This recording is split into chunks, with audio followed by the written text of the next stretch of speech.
publicidad. No, no tienen lo suficiente, no manejan el suficiente fondo para poder hacer el trabajo necesario. Y como le digo, la licenciada Luisa Marmolejo pues está haciendo un trabajo extraordinario con los recursos que tiene a su mano, porque es una persona de gran corazón y que realmente pues ella misma nos explicó aquí, es nuestra madrina, valga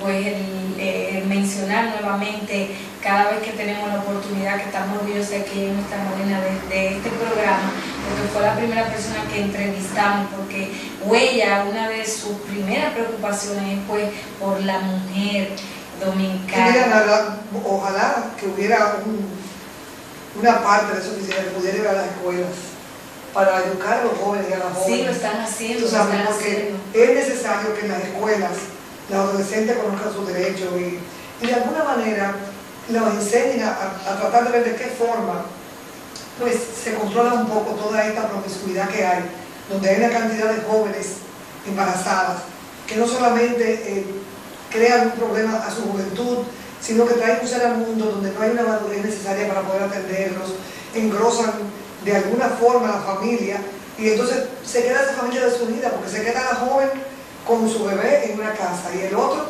se queda en la de él. Entonces no hay el verdadero sentido de la familia. Así no es. hay. Entonces, ¿quiénes se perjudican? Los niños. Entonces se va la estabilidad del hogar, vienen resentimientos, rencores, o sea, todas esas cosas tienen que ponerle atención. Entonces hay que preparar también a los profesores para que estén preparados para esos casos, porque tampoco usted puede abandonar a una joven que ha tenido un problema de esa índole. Buscar la forma de que pueda seguir estudiando en ese momento en que esté embarazada, de qué forma se le prepara emocionalmente. O sea, son una serie de cosas que se evitarían si estuviéramos implementando las aldeas infantiles. Eso que usted me ha dicho sería maravilloso realmente. Y eso está en la ley 86, pero no se ha aplicado. ¿Por qué? Por falta de continuidad, de seguimiento a las leyes. Y porque se usa el dinero en otras cosas que no son las que se deberían las prioritarias. Por ejemplo, ¿qué le un joven? Que le digan que no puede, que trabaja en una oficina pública, por ejemplo. Hay que economizar, hay que apagarlo a las luces, hay que usar menos combustible.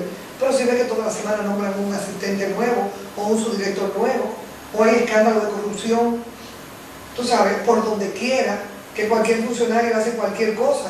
Hoy hemos visto al doctor Manuel Benicio Castillo diciendo barbaridades de personas que uno creía que eran serias. Por ejemplo, el señor Amarante Baré, de Migración, ahora mismo hicieron una denuncia de dolo y de malversación de fondos en esa oficina de migración terrible.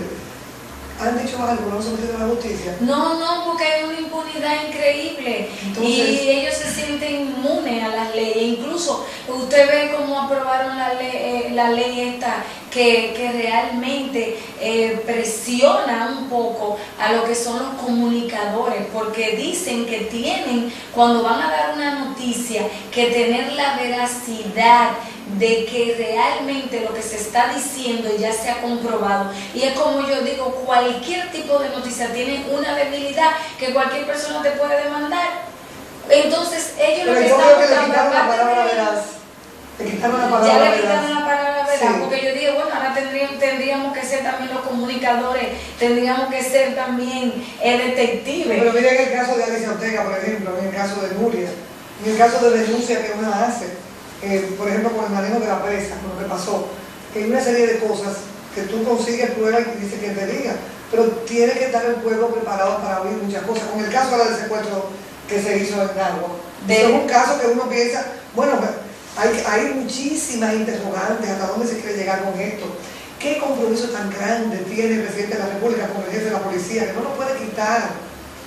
Yo pienso que a la policía hay que darle fortaleza, fuerza, enseñarlos, ver de qué manera se les asiste con un mejor sueldo, con mejores prerrogativas, ayudarlos con una cooperativa, con que si hay un policía que haya hecho un servicio bueno, no se le pague con dinero, sino vamos a dar una beca a tus hijos para que estudies, vamos a ver de qué forma te preparamos, a ti también te formamos, pero de alguna forma también desde arriba hay que darle un ejemplo a las instituciones. Entonces el jefe de la policía se le olvidó que estamos en una situación de modernidad con la comunicación, que cualquiera graba con un celular, que cualquiera, oye, te descubren una mentira al minuto, porque el que tú menos te imaginas te está grabando. Entonces, para comer pecado y hablar mentira hay que tener mucho cuidado, que es un intercambio de disparos. Y esos pobres hombres lo cogieron y lo retrataron con un celular sentadito así en su vehículo. Así ¿Qué es. arma tenía esa gente en la mano? Entonces uno piensa que ese joven que salió del secuestro, después de 20 y pico de días, tenía que haber ido a una clínica. Tenía que haber tenido marcas en las manos por la esposa, tenía que haber estado con hambre, traumatizado psicológicamente, y salió a subirse en una jipeta como un fresquecito y mejor que cualquiera. No, y la cara de él mejor que la mía, le digo. No, los secuestradores. Yo creo que él estaba en un hotel 5 estrellas. No, los secuestradores tenían peor aspecto que él. Claro. Se pasaron más hambre que él. Entonces sí. También el caso del niño, que gracias a Dios quizás por la misma presión lo encontraron. Pero tú viste el niño de 6 años. Lo que decían a un par de jóvenes. Sí. Que decían ayer, ya nosotros estamos tachados por la sociedad.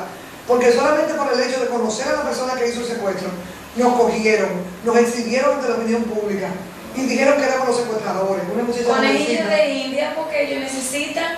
Entonces yo precisamente le quería hablar de eso. Nosotros estamos en una involución, la sociedad dominicana está en una involución. ¿Por qué usted piensa esta nueva forma o tendencia de criminalidad se debe a un patrón que estamos copiando o por el mismo proceso de degeneración de principios que tiene la sociedad dominicana? Mira, hay de mucho de todo un poco. La básica es la falta de educación. Después, el poco control que se tiene con una serie de noticias que se dan morbosas por los medios de comunicación que invitan. Hay que ver de qué forma ciertas cosas a ciertas horas no se pasan. Porque cualquier persona, en un momento de irritación, cualquier persona sin educación, ve que alguien comete un hecho con cualquiera y un día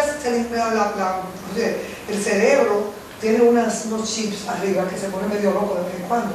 Claro. La gente piensa cosas. Entonces, ¿qué sucede? Que eso invita a que, pues si fulano lo hizo, yo también lo hago.